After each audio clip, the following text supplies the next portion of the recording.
Hola, ¿cómo les va? Buenas noches. ¿Qué cuentan? Bueno, primero quiero saber si se ve bien, se escucha bien.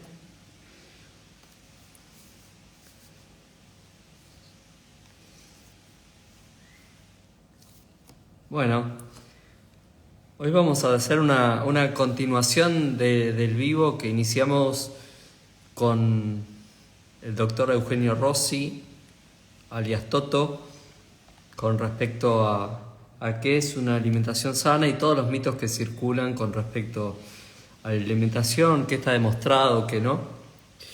Eh, Ahora vamos a sumarlo. Lo importante es que ya tenemos muchísimas preguntas que esperemos poder contestar a lo largo del vivo. Así que entiendo que por ahí vayan surgiendo algunas preguntas durante el vivo. A veces nos cuesta seguirlas, pero aparte tenemos muchas preguntas por contestar. Vamos a... Acá está Toto, me dice...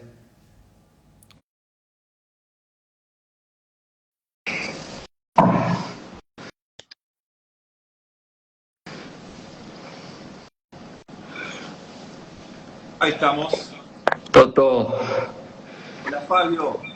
¿qué decís? ¿Todo bien? Bien. ¿Vos? Bien, ¿Terminó el todo día laboral? perfecto. Sí, sí, día largo.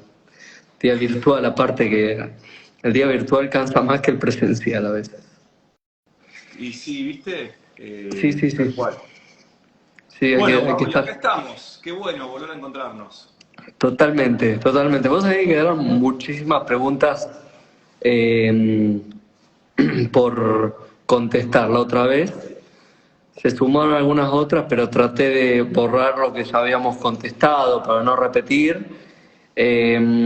Algunos temas por ahí se vuelven a tocar indefectiblemente, pero y como no es una excusa, tengo la voz un poco cascada, así que me parece que vas a responder más vos que yo. Bueno, yo le quiero decir a la gente que no lo sabe, pero Fabio organiza todo, te manda con antelación las preguntas, manda su equipo de diseño. O sea, es un placer hacer un vivo con vos porque uno se siente cuidado. Es lindo, la verdad, te lo quería decir. Es Gracias que por el laburo. no, la única forma, viste, es organizarse, porque si no es, este, se te escucha bajón, Totín, te dicen, Bajín, bajito, dicen. bajito. ¿Vos cómo me escuchás? Ah, no, perfecto, yo te Ah, escucho bueno, perfecto. listo. Sí, sí, te escucho bien. Es que es la única forma. Igual los vivos que haces vos, están fenomenales. Sí, estoy un poco cansado. Estoy cansado. ¿Qué va a hacer? Es lo que Bueno, hay.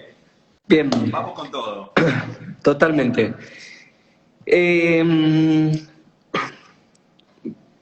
Toto, preguntan por la alergia al pescado y al marisco, ¿cómo se puede suplementar con omega 3? Bien, bueno.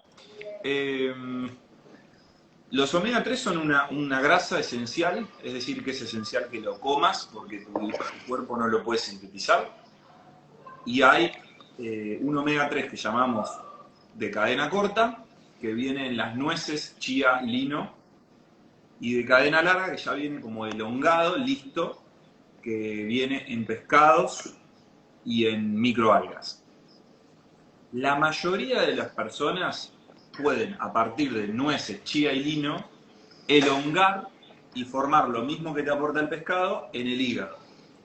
Es algo que no sabemos qué tan eficiente es, pero que sabemos que para la mayoría alcanza. Hay algunas personas que no pueden llegar a elongarlo, que son personas con casos contados, como alguna hepatopatía, que ahí hay que dar el omega 3 elongado, de pescado y si sos alérgico de microalgas, o tener una mutación específica que justo una enzima que se encarga de elongar no la puede hacer. Estos son casos muy puntuales, Fabio, muy, muy, muy puntuales. Así que no sería problema, porque si es alérgico al pescado lo puede sacar de microalgas y en general con nueces, chía y lino le va a alcanzar.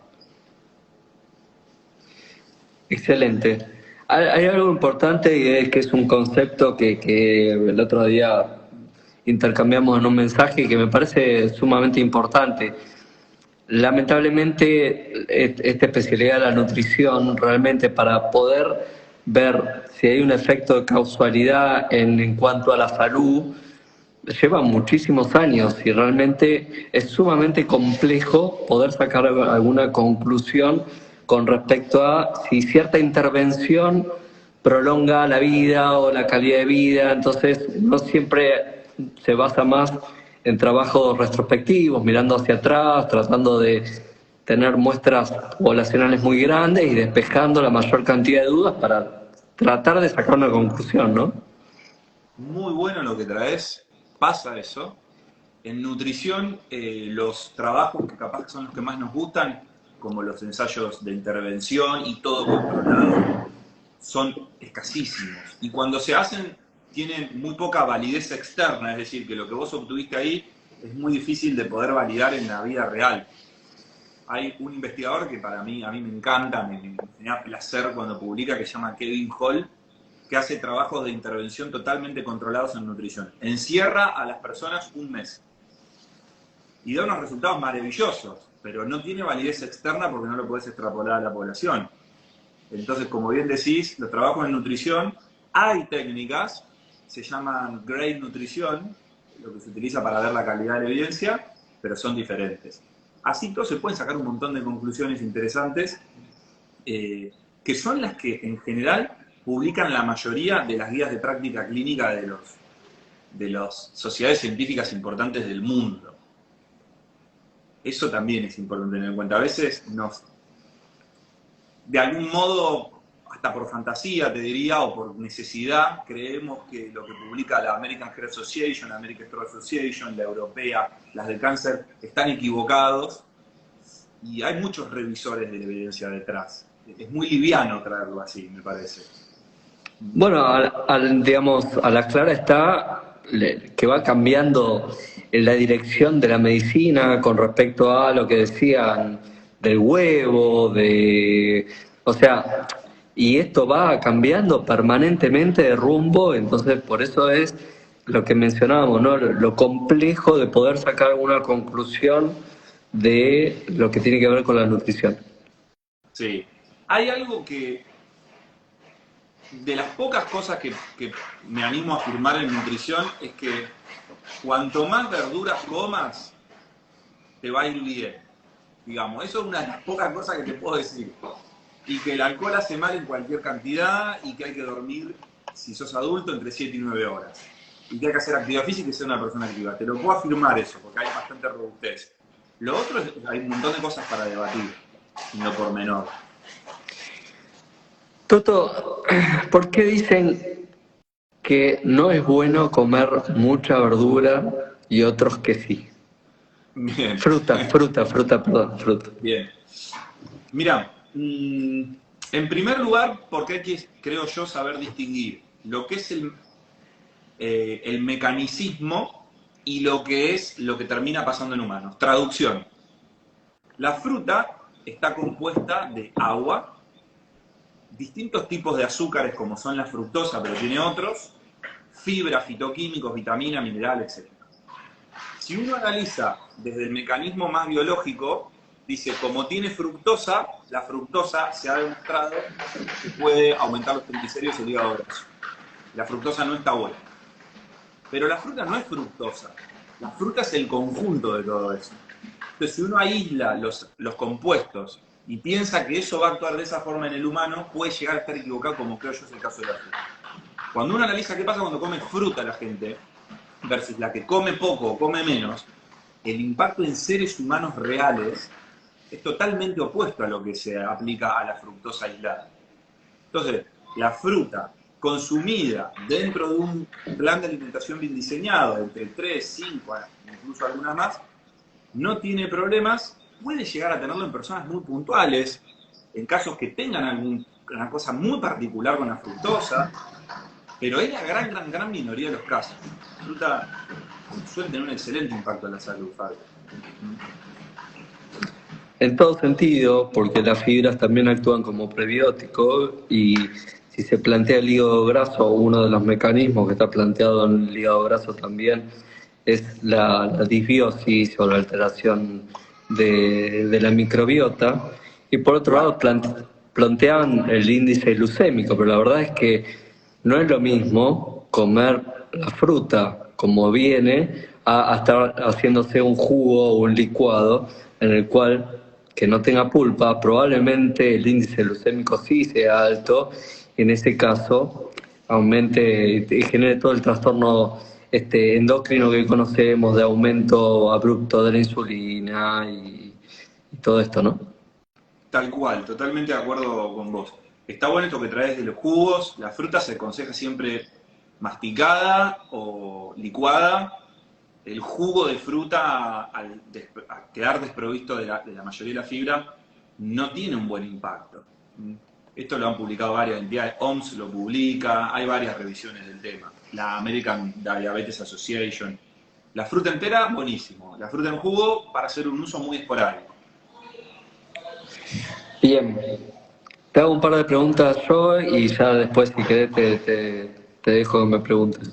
Dale. Y acá me gustaría intervenir también. ¿Qué opinas del suplemento con colágeno? Bien. En cualquiera de sus formas. Hidrolizado. Okay. Mira, yo siempre cuando hago los vivos así que son jugosos, tengo la compu al lado porque mi cerebro es limitado y tengo que ir buscando. Me abría algunas cosas de eso. Hay una frase que dijo Julio Basulto el 6 de marzo del 2021 que me encanta. Tomar colágeno para mejorar la salud articular y de la piel es como comerse un ordenador para ser más inteligente.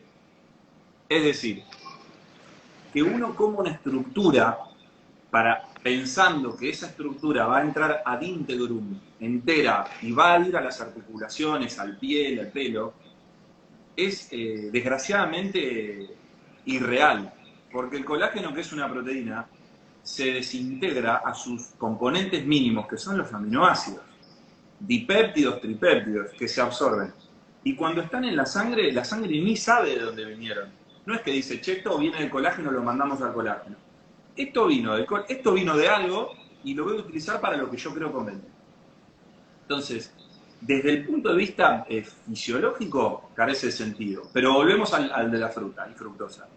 Cuando vamos a ver ensayos de intervención, que en este caso los hay, por ejemplo, está el trabajo publicado por Arauzo y colaboradores en el 2020, la gente que consumió colágeno versus las que no mejoró la salud articular, no mejoró el dolor articular, no mejoró la movilidad articular, no mejoró ningún parámetro de piel ni de pelo.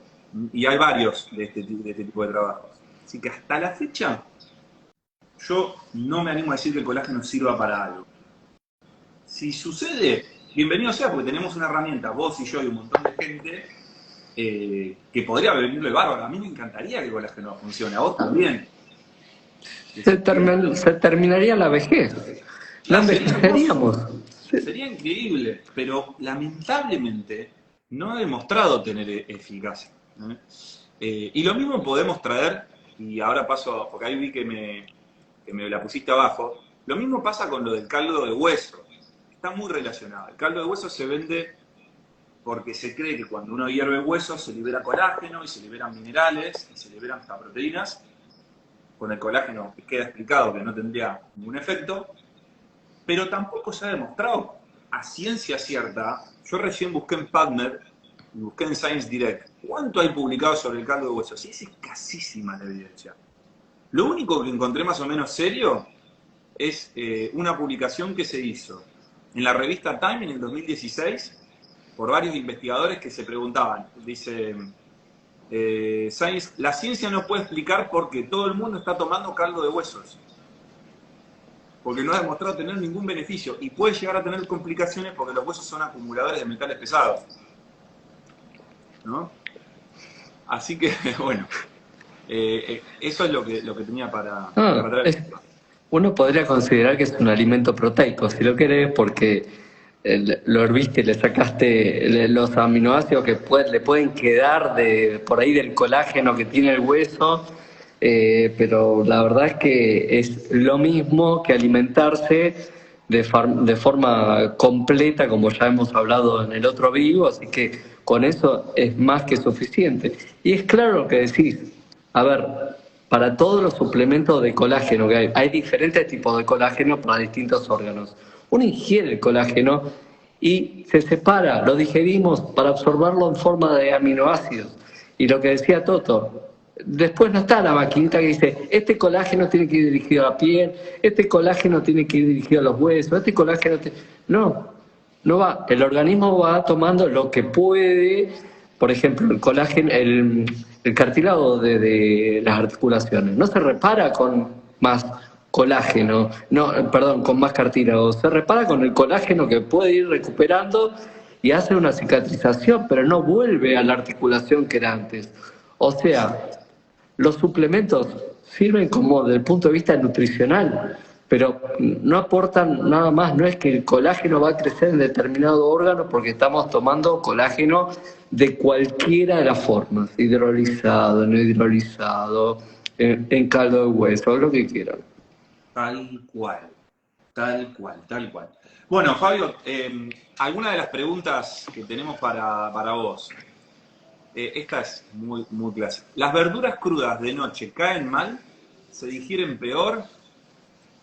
Bueno, a ver, todo depende de si el paciente tiene dispepsia, no tiene dispepsia, o sea, la mala digestión y el tipo de verdura. En general no se desaconseja. Siempre los gastroenterólogos sugerimos, sobre todo a aquellos pacientes que tienen mala digestión, es que cenen un poco más temprano o que pasen por lo menos 2 horas después de haber terminado de comer para acostarse. Pero después, lo que tiene que ver con la verdura cruda o cocida, eso es importante tener un buen asesoramiento con un nutricionista, porque no todo el mundo tolera absolutamente todas las verduras. Hay verduras que se toleran más que otras. Hay mucho mito también con respecto, pero no nos vamos a ir con este video con eso, pero hay mucho mito de que la selga y la espinaca se tolera muy mal. Sin embargo, la verdura amarilla se tolera mucho peor desde el punto de vista digestivo, más bien del aparato digestivo bajo, que las verdes. Entonces, mi respuesta sería no, no pasa absolutamente nada. Si no todo el mundo tolera la verdura de la misma forma, no por eso no tiene que dejar de comer, sino buscar la forma de empezar a consumir las cosas. Como siempre sugiero, las legumbres no hay que discontinuarlas porque generen síntomas, sino buscarle la vuelta de procesarlas, fermentarlas previamente, cocinarlas más, por ahí consumir menos cantidad o triturarlas, como nos has mostrado más de una vez vos, Toto. Pero la verdad es que no hay que dejar de consumir ningún tipo de verdura, fruta, legumbres, cereales, frutos secos, sí, buscar la vuelta a tratar de consumirlos y que tolerarlos mejor, porque eso aporta calidad de vida y aporta longevidad. Eso también está estudiado tanto como el deporte. Buenísimo. Hay una pregunta que te quiero hacer. ¿La leche sirve para la acidez? Y A ver, la acidez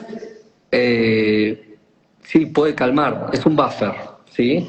Uno siente por ahí ácido. Yo insisto que muchas veces, las veces que más se siente acidez porque hay reflujo más que una gastritis. Pero estamos con un medio ácido en el cual si uno toma la leche, que es un medio básico, actúa de buffer, ¿sí?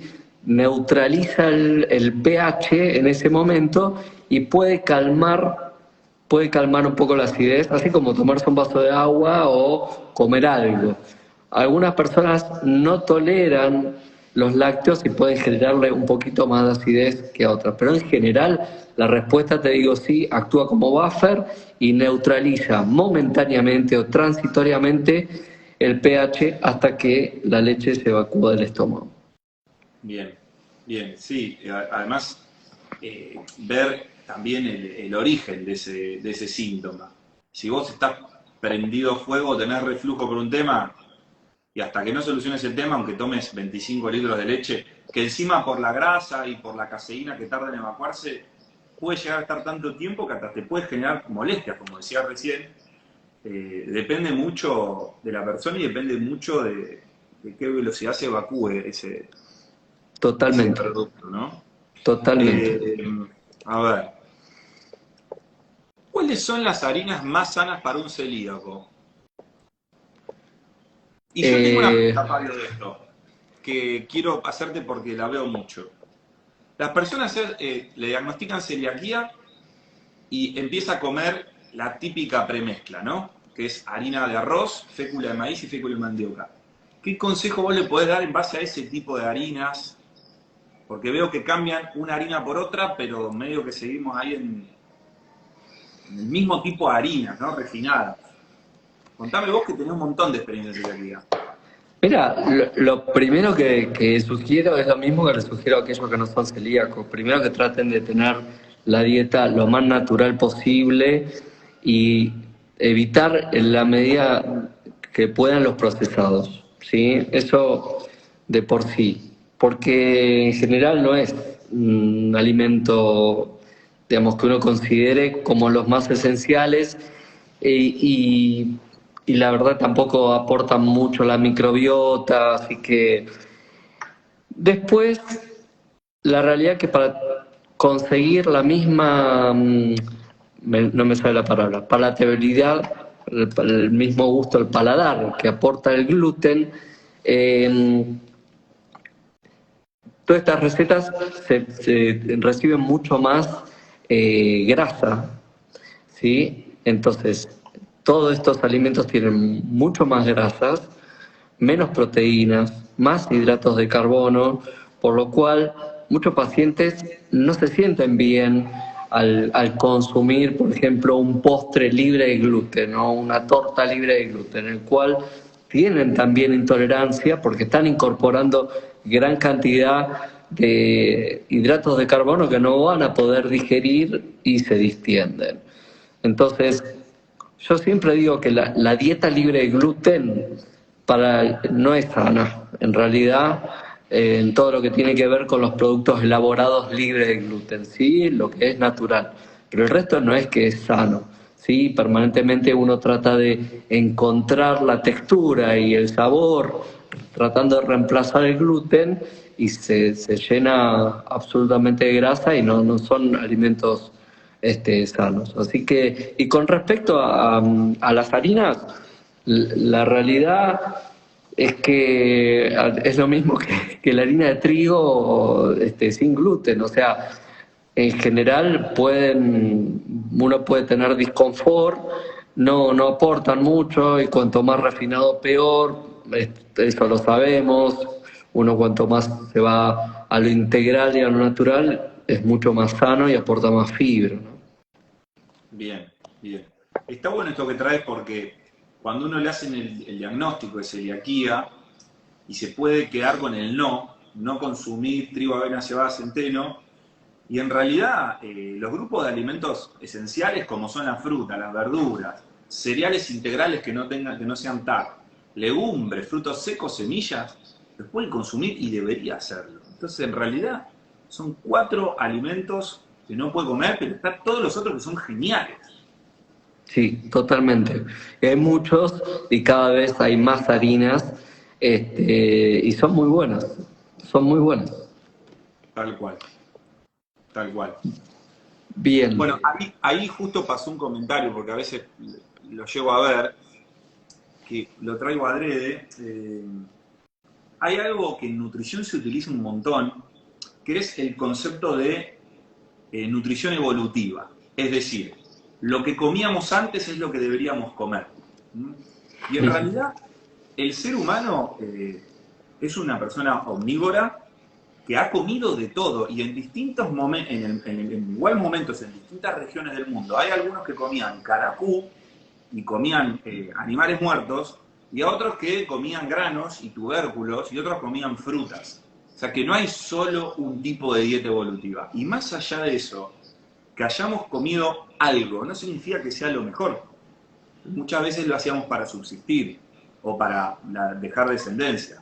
Hoy tenemos otra forma de evaluar qué es mejor, que es el método científico. Entonces eso muchas veces pasa, ¿no? No lo comíamos, entonces como nunca lo comimos no hay que comerlo, o comimos siempre esto y hay que comer eso hoy. Sí, a la clara está que la expectativa de vida han cambiado. Creo que también tuvimos algunos beneficios, está bien, a ver, vino el antibiótico, vino la pasteurización, vino los antiácidos, han cambiado la historia de la medicina, el impacto fue enorme, no se puede discutir, aunque a veces traen coletazo lo que tiene que ver con los antibióticos, los antiácidos, no es que no generan nada, pero en el balance general, la gente se moría a muy temprana edad con infección, con tuberculosis, por cualquier angina tenían artritis reumatoidea, fiebre reumática, digo, o sea, la realidad no se puede discutir, es que muchas cosas vinieron para ayudar, y hay que tomar lo malo que teníamos previo, lo que se mejoró, y tratar de sacar lo malo que tenemos hoy en día para así mirar para atrás. Ejemplo, contaminación,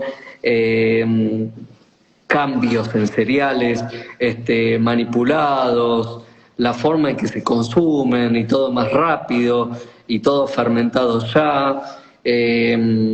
Creo que viene por ese lado que lo que tenemos que replantear y cambiar. Totalmente de acuerdo. Sí, estamos aprendiendo. Aparecieron un montón de cosas y todavía las estamos asimilando. No teníamos para comer y ahora nos sobra comida y tenemos el 70% de la población con sobrepeso, mientras que un 12% pasa hambre y se muere una persona de hambre cada 4 segundos, pero nos sobra comida y desperdiciamos el 30% de lo que producimos y esa comida es ultraprocesada y nos dimos cuenta que poner agroquímicos era un problema, entonces vamos por lo agroecológico. Eso es otro, ¿no? O sea, ahora parece haber horarios para la alimentación y antes nos alimentábamos de acuerdo al hambre o a la que se conseguía y cuándo se conseguía, y eso realmente está demostrado que metabólicamente va mucho mejor que estar comiendo a cada rato, y porque es el horario de desayunar y es el horario de almorzar y el horario, o sea, y no le damos tiempo al organismo a recuperarse, y las curvas endócrinas y metabólicas se arman unos descalabros bárbaros, y es cuando vienen todo lo que es el síndrome metabólico, ¿no?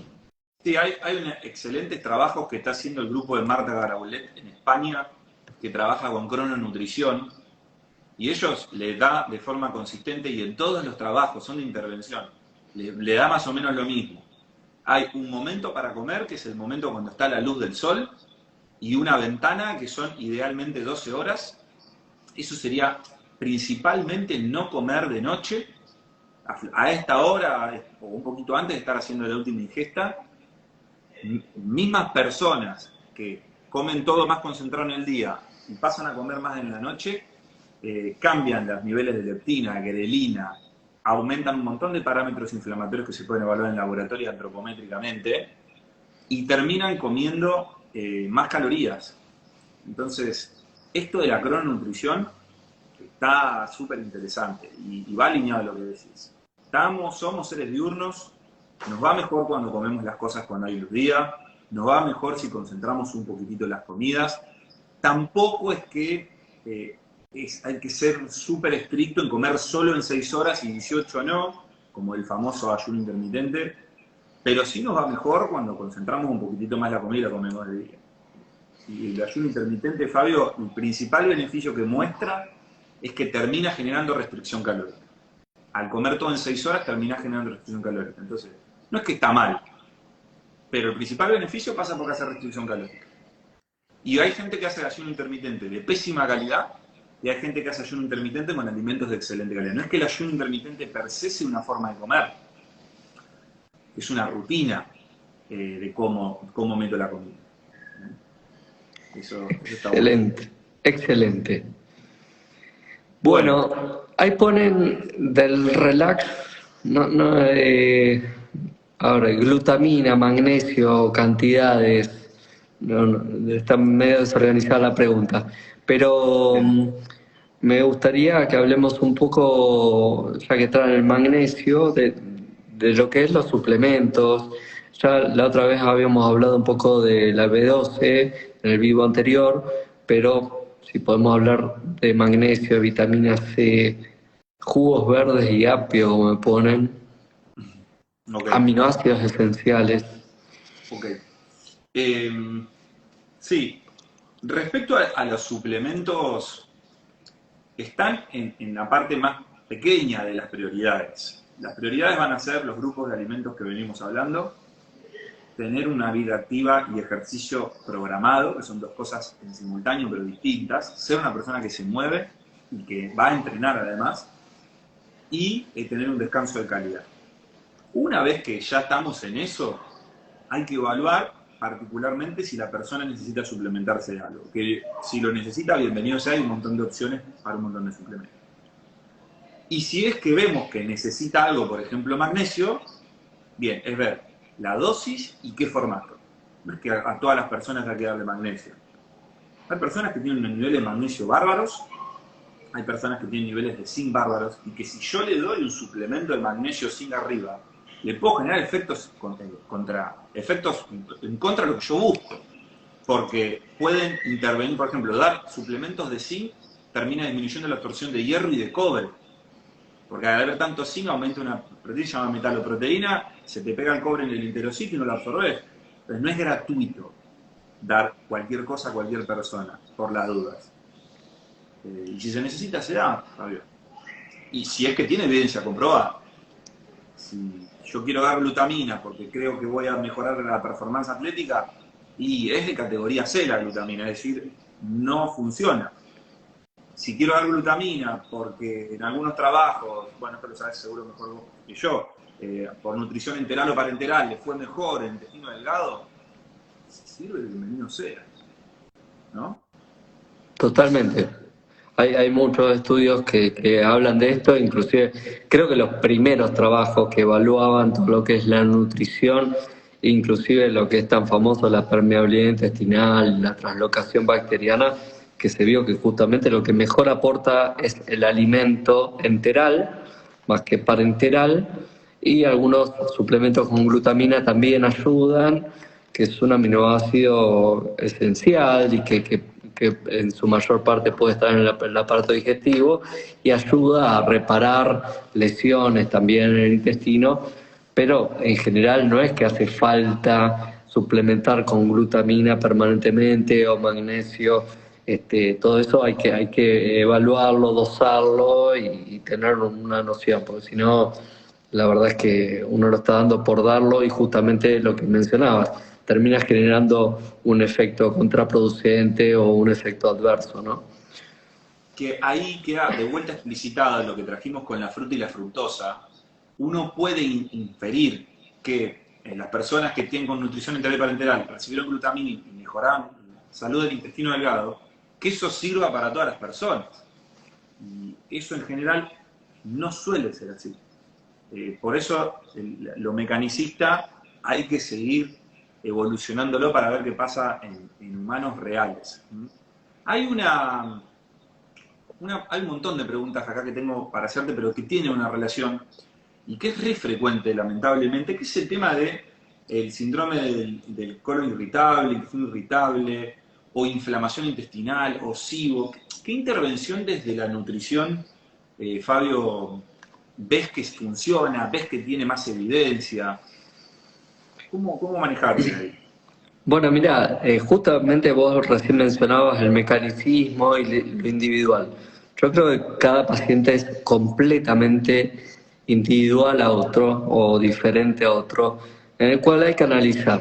El síndrome de intestino irritable es como una gran bolsa de elementos en la cual de a poco y con el crecimiento de tu especialidad sobre todo, fuimos como sacando de la bolsa y ya le ponemos otros nombres, como por ejemplo, bueno, la enfermedad celíaca es una proporción enorme de pacientes que tienen el mote de intestino irritable, la sensibilidad al trigo no celíaco, y después tenemos todas las intolerancias alimentarias, que intolerancia alimentaria significa no absorber absolutamente todos los carbohidratos que vienen en la dieta, que no hace falta que sea la azucarera, sino carbohidratos que están en muchos alimentos, verduras, frutas pueden tener carbohidratos, lo tienen, y no todo, como las harinas también, no todo se absorbe y eso termina generando una fermentación, ¿sí?, exagerada en el colon, y eso trae los síntomas de distensión, dolor abdominal, meteorismo, alternancia al ritmo evocatorio, y lo que hoy se sabe, ¿no? Básicamente lo que no podemos explicar todavía, que de a poquito le estamos encontrando el secreto, es a la hiperalgesia visceral, ese aumento de la sensorialidad a determinados estímulos que algunos sienten más que otros. Entonces, por ese lado estamos avanzando ahora, y los expertos, más que nada los expertos, vienen avanzando, y bueno, de a poco ya se va a terminar de dilucidar todo lo que era intestino irritable. Pero básicamente se van despejando cada vez más causas, y hoy yo te diré que en mi consultorio uso muy poco medicación para el intestino irritable, sí tratar de encontrar la vuelta a lo que tiene que ver con la alimentación, porque en realidad se sabe, y lo dice el grupo de Roma, que son los máximos expertos en esto, es que toda la clínica tiene cierta relación con la microbiota, tiene que ver dónde esa microbiota interactúa con los hidratos de carbono. Ese es, digamos, el quid de la cuestión. Ahora, si es sobrecrecimiento bacteriano, si es intolerancia alimentaria, depende de muchas cosas, o disbiosis, depende de un buen interrogatorio, si hay patologías existentes o no. A mi entender, el diagnóstico de sobrecrecimiento bacteriano está sobreestimado por un lado y subestimado por otro. O sea, sobreestimado, y vienen muchos pacientes con test del aire expirado mal interpretados, con perfil fermentativo, y tiene sobrecrecimiento bacteriano, y eso no quiere decir que tenga sobrecrecimiento bacteriano en el intestino delgado. O sea, la mayoría de las veces las interpretaciones no son buenas.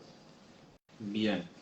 Está bueno porque, en definitiva, el tratamiento nutricional que la mayoría de las veces se aplica, que son trabajar con las fibras, con qué fibras sacamos o dejamos, explica mucho este mecanismo de fermentación. Si vos le sacás fibras que fermentan mucho, la persona va a sentir mucho alivio sintomático. Y después, bueno, hay distintas. La FODMAP, que es la que hizo la Universidad de Monash, sistematizó esto. Pero es más en la clínica los beneficios que se ven, el alivio sintomático, y también sabemos que no se puede hacer una FODMAP eterna porque pueden empezar a haber algunas carencias nutricionales, en lo que se tiene que ir adaptando. Pero va por ahí, va por el tema de la microbiota y la fermentación que hace de la fibra o de lo que no se absorbió, que actuaría como fibra lamentablemente en este caso. Está muy bueno siempre escucharte hablar de SIBO. Parece que te gusta este tema. Me gustaría alguna vez hacerte una entrevista solo de SIBO. Bueno. Entera, para mi posgrado. Después vamos a hablar de eso. Ahí preguntaban por la limpieza con cloruro de magnesio, y va un poco ahora de la mano de la siguiente pregunta de los jugos verdes. La verdad es que sinceramente el organismo es muy sabio, no necesitamos limpiarnos absolutamente de nada, no tenemos que desintoxicarnos absolutamente nada, tenemos que encargar de no intoxicarnos.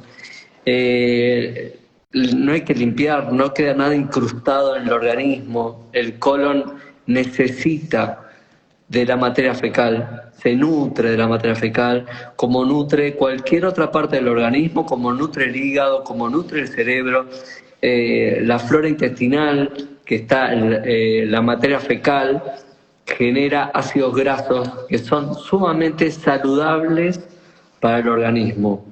Entonces no hay que limpiar ni desintoxicar absolutamente nada.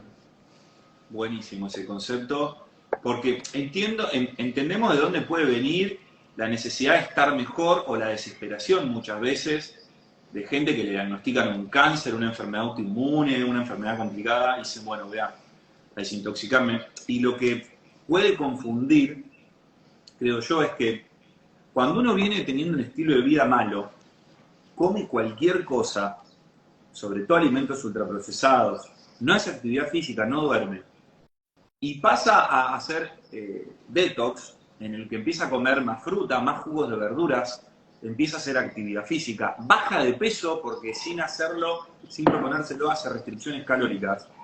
Todo ese pack de cosas va a ser beneficioso para la persona. Y la persona dice, yo tomé este jugo y me siento mejor porque me estoy desintoxicando.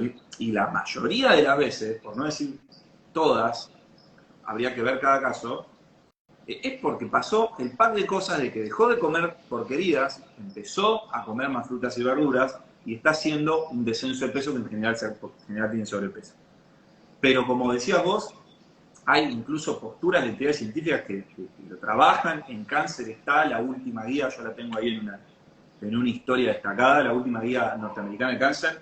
Los jugos detox no han demostrado ningún beneficio. Eso no significa que los contraindiquemos, sino que los cataloguemos en el lugar donde tienen que estar.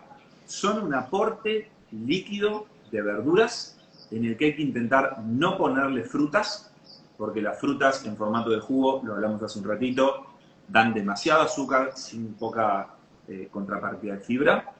Y si a la persona le viene bien incorporar verduras en formato de jugo, bienvenido sea. Pero no porque estamos buscando hacer un detox, sino porque estamos buscando incorporar verduras. Ojo, porque a veces son muy mal tolerados, ¿eh? La gente no interpreta y cree que... Pero muchas veces tomar jugos verdes los distiende como un Zeppelin, porque es un aporte muy brusco de fibras muy chiquititas y poco solubles, y se inflan muchísimo y no interpretan porque eso es lo más sano de lo más sano, ¿no? Está buenísimo eso que acabas de decir. Los jugos verdes tienen sus detalles para tener en cuenta. Uno es esto, las fibras que sí pasan y que los distienden. Otro es los oxalatos que pueden tener algunas verduras, que vos decís, sí, pero la espinaca, la selga, las hojas de remolacha, todo, no pasa nada. Cuando vos te haces jugo de verdura todos los días y utilizás todos los días esos vegetales altos en oxalato, esa cantidad de oxalato puede ser contraproducente para la persona. Pueden aumentar el riesgo de oxalato de calcio a nivel renal, pueden producir malestar gastrointestinal. Así que está bueno lo que dijiste recién. Buena aclaración, Fabinho. Bien, hablando, cuando me decís Fabinho me hace acordar al Bossa Nova. O sea que yo tengo oído absoluto, absolutamente distorsionado, no puedo tocar nada. Mira, acá hay una muy interesante que podemos contestarla en conjunto. ¿Se puede bajar el colesterol con la alimentación? Bueno, a ver, en parte sí, me parece que la pregunta es mucho más compleja y va con una serie de cosas. La alimentación y la actividad física me parece que es sumamente importante. Hay muchos cuadros revierten y mejoran el nivel de colesterol, pero hay veces que no, y tiene que ver con un metabolismo alterado, y por más dieta que haga con respecto a la cantidad de lípidos, eso no va a revertir, y hay que recurrir a la medicina, ¿no? Y lo otro es la actividad física, es sumamente importante, en este caso y en todos, ¿no? Creo que podés aportar mucho más, que tenés mucho más experiencia que yo. Sí, pero va por ahí. El colesterol, hay muchos tipos, pero el que en general aumenta el riesgo cardiovascular sí puede descender con una alimentación más alta en fibra. Sí mejora y desciende cuando... Mejora y desciende, y distingo esto porque el colesterol, además de que sabemos que cuanto más bajo mejor, también sabemos que cuanto más grandote, mejor.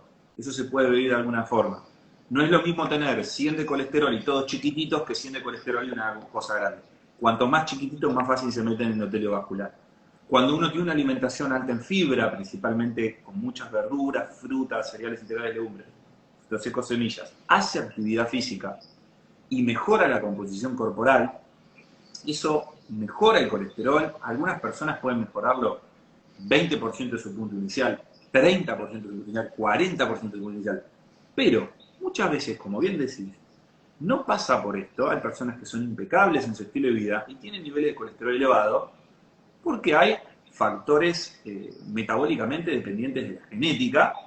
Entonces ahí es donde uno recurre al uso de fármacos, que los utilizamos cuando los necesitamos, porque no nos alcanza con lo otro y porque sabemos que por pecar de naturalistas y no dar nada, tiene aumentado el riesgo de un montón de patologías si no bajamos ese riesgo metabólico por el colesterol elevado. Entonces sí se puede bajar, a veces necesitamos el uso de fármacos, a veces necesitamos de los dos, la mayoría de las veces.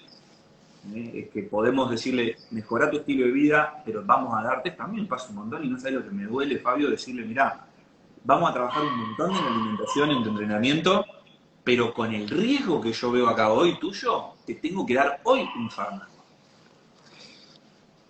Y Bien. toca así, ¿viste? Y pasa, también, a ver, vamos juntos, ¿no? Pero aquellos alimentos con alto índice glucémico, en el cual genera picos de insulina, esto también termina generando síntesis de colesterol y acumulación, o sea, tiene que ver con todo, por eso también las fibras, que baja el índice glucémico de los alimentos, también favorece a que se forme menos lípidos, ¿no? Sí, sí, las fibras son imprescindibles en esto de mejorar la alimentación para bajar el colesterol, porque además del impacto glucémico, por mecanismos de fermentación se absorbe algo que se llaman propionatos y acetatos, van al hígado y terminan inhibiendo la enzima que sintetiza el colesterol endógeno principal, que es la hidroximetilglutaricoa reductasa. Entonces, la gente que come más fibra disminuye la síntesis endógena, además queda atrapado parte de la bilis, de los ácidos biliares, entonces obliga al cuerpo a utilizar colesterol endógeno. Y después hay otras cosas que sabemos, o sea, el consumo de harinas refinadas, azúcares simples, alcohol, grasas saturadas de cadena larga, que hasta sabemos el mecanismo de por qué aumentan el colesterol plasmático. Todo esto lleva, o un consumo bajo de fibra, lleva a que desde la dieta, si uno hace lo contrario, pueda mejorar un montón de cosas. Por suerte. Por suerte. Y lo mismo con la presión, Fabio. La presión arterial también se puede reducir con un estilo de vida. A veces necesitas fármacos, pero baja. Haciendo actividad física, podés bajar, y es haciendo resistencia, haciendo fuerza, es sumatorio, más la alimentación. Y eso está buenísimo. Es una herramienta terapéutica que uno puede hacer en la casa. Sí, sí, es una suma de cosas. Bueno, recién mencionaba el propinato, todo eso son los ácidos grasos de cadena corta que justamente genera la microbiota, por eso es fundamental tener una buena microbiota y ayuda también al hígado graso. Y también hay muchos trabajos, como vos mencionabas, la actividad física mejora en todo sentido el organismo. Los básicos sí. son los básicos. Los básicos son los básicos. Primero ir a los básicos.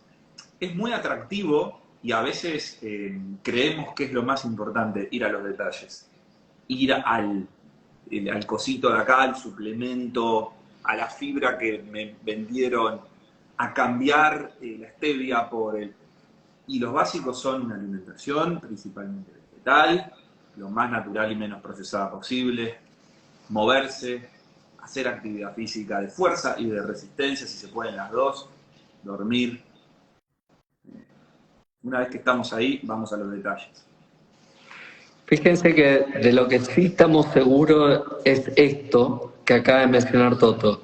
El resto hay mucho mito y no todo el mundo necesita los mismos suplementos, pero estamos rodeados de cosas permanentemente porque estamos buscando lo milagroso y es tan sencillo, lo tenemos en la palma de la mano.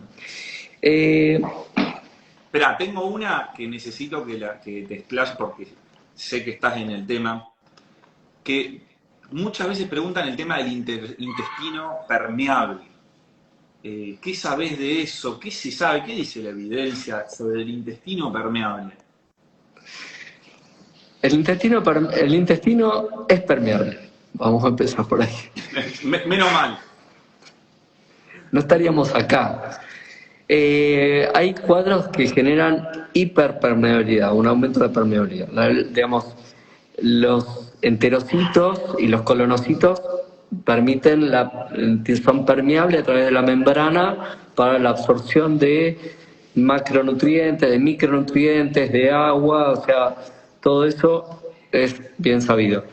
Sucede que a veces se generan entre los espacios de las células, hay un aumento de la permeabilidad y deja el paso de algunas sustancias. Muchas de estas veces son absolutamente fisiológicas, que tienen que ver con el embarazo, el ejercicio, la actividad física aumenta la permeabilidad. O sea, una persona tiene diferentes permeabilidades a lo largo del día y ante determinadas situaciones. Una aspirineta, cualquier antiinflamatorio aumenta la permeabilidad y después están las patologías. Esto es lo mismo, porque viene mucha gente, necesito que me trate el síndrome de intestino permeable. La realidad es que no hay que mirar el síndrome de intestino permeable, porque el intestino es permeable, así como vienen para que te le trates la cándida intestinal. O sea, la realidad es que lo que hay que mirar es la patología de base que está generando un trastorno.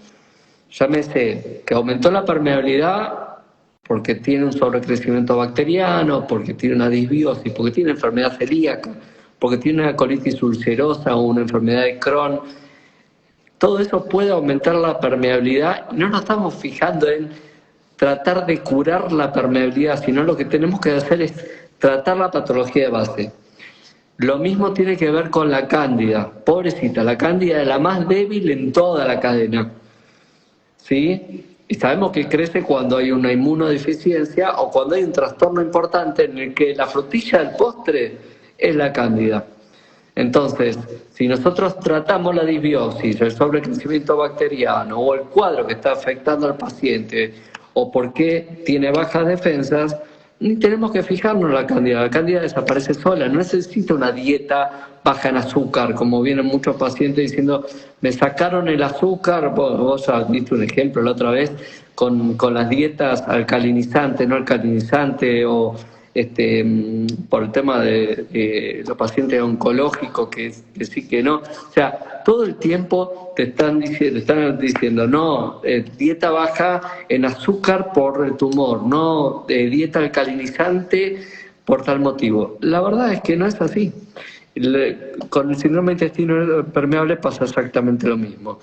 Y la verdad que todos los estudios que hay para el síndrome de intestino permeable, la permeabilidad se mide con diferentes azúcares y después se recoge en orina, sobre todo en los trabajos de investigación que hicimos, para poder medir qué es lo que pasa en pacientes celíacos, por ejemplo, o que aumenten ante determinadas situaciones. Pero la realidad es que no tiene que preocuparnos, en realidad tiene que preocuparnos la causa que puede generar un intestino permeable. Digamos, no podemos tener noción y no existe estudio de rutina para estudiar la permeabilidad y no tiene absolutamente ningún sentido.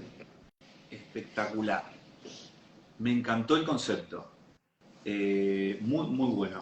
Gracias. Gracias porque sé que es una duda muy frecuente y que lo traen desde la necesidad, así que está buenísimo eso. Bueno, Fabio, estamos... quedan pocos minutillos. Te hago dos preguntas más. Dale, a ver. Suplementos con aminoácidos. Vinagre de manzana, ¿qué opinas? Bueno, suplementos con aminoácidos, si se utilizan por el rendimiento deportivo, el Instituto Argentino del Deporte ponen A y S en internet, hay una categoría que dice suplementos, los dividen en 4. A, categoría A, sirven y funcionan. B, no sabemos, probablemente no, o pueden en algunas circunstancias. C, no funcionan, ahí están los aminoácidos ramificados, los aminoácidos libres. Y D, contraindicados porque pueden dar dopaje o ser perjudicial para la salud. Y desde el resultado, del rendimiento, desde la clínica, pero desde la lógica fisiológica también, porque en realidad, ¿para qué dar los aminoácidos así, que necesitarías dar una cápsula así, de 20 gramos, cuando podés sacar 20 gramos de proteína de alimentos, 20 por poner cualquier ejemplo, ¿no? Pero 20 gramos de aminoácidos es una cápsula así. Y 20 gramos de proteína es comer, que el intestino rompa la proteína a aminoácidos dipéptidos, tripéptidos y tetrapéptidos, y ahí está eso que vos compraste en forma de suplemento. Viene con la comida, que no solo da aminoácidos, sino también da fibra, da polifenoles, hidratos de carbono de calidad, grasas, vitaminas, minerales. Es muy superior sacarlo desde la dieta. Y respecto a lo del vinagre, es un ácido, es ácido acético, puede estar con microorganismos vivos o no, si se dejó el fermento. Eso, por algunos motivos, se cree que puede ser superior. Los ácidos mejoran la absorción de minerales. El vinagre, el ácido cítrico y el ácido ascórbico, porque mantienen en general reducidos los minerales, así que desde el punto de vista de mejorar la absorción de minerales está bueno. Hay que ver qué tan significativo es, qué cantidad de vinagre habría que poner para que eso sea significativo, y que perduren microorganismos vivos puede ser beneficioso o no, dependiendo si esos microorganismos están en la cantidad adecuada, son los adecuados y además llegan intactos a donde tienen que llegar, que es alcohol. Hay muchas variables, pero si hay muchas cosas que se le atribuyen como magia, yo dudaría, sin lugar a dudas. Excelente explicación. Excelente explicación. Bueno, hay muchas preguntas, pero los vamos a aburrir. Es importante que siempre queden cosas para volver a encontrarnos. Para mí es re agradable poder tener este espacio con vos, charlar, la dedicación que le ponés, como te decía, y también poder alimentarnos de tu especialidad, de la mía, de la experiencia, de lo que trae la gente. Así que queden pendientes para más adelante. Bueno, Fabio, gracias por tu tiempo, gracias a toda la gente que estuvo, que confía, que está aquí queriendo mejorar. Para mí es muy agradable estar acá. Excelente, para mí también, y la verdad que da gusto intercambiar ideas con vos. Tenemos ideas muy similares y aparte sos una persona que sabe mucho y es un placer, así que bienvenido sea. Creo que esto se retroalimenta permanentemente y me parece que la nutrición es una de las especialidades, creo que con la oncología y otras especialidades la neurología están avanzando de una forma logarítmica impresionante, y da gusto ser testigo de esta etapa de la medicina. Tal cual. Y la de acá que están presente, buscando siempre gastroenterólogos que le dé bola al estilo de vida, te felicito por meter eso en tu bagaje de conocimientos y aplicación clínica. Porque te podrías haber quedado con la endoscopía o con algunas otras cosas que son sumamente importantes y necesarias, pero bueno, te cayó la ficha y lo aplicás en vos y en los pacientes, así que buenísimo. ¿Qué querés que te diga? Venite a vivir a La Plata, así te puedo derivar pacientes de acá. Eso, me encantaría que pase. Buenísimo. Bueno, te mando un abrazo grande. Abrazo, nos estamos viendo. Gracias a todos por estar.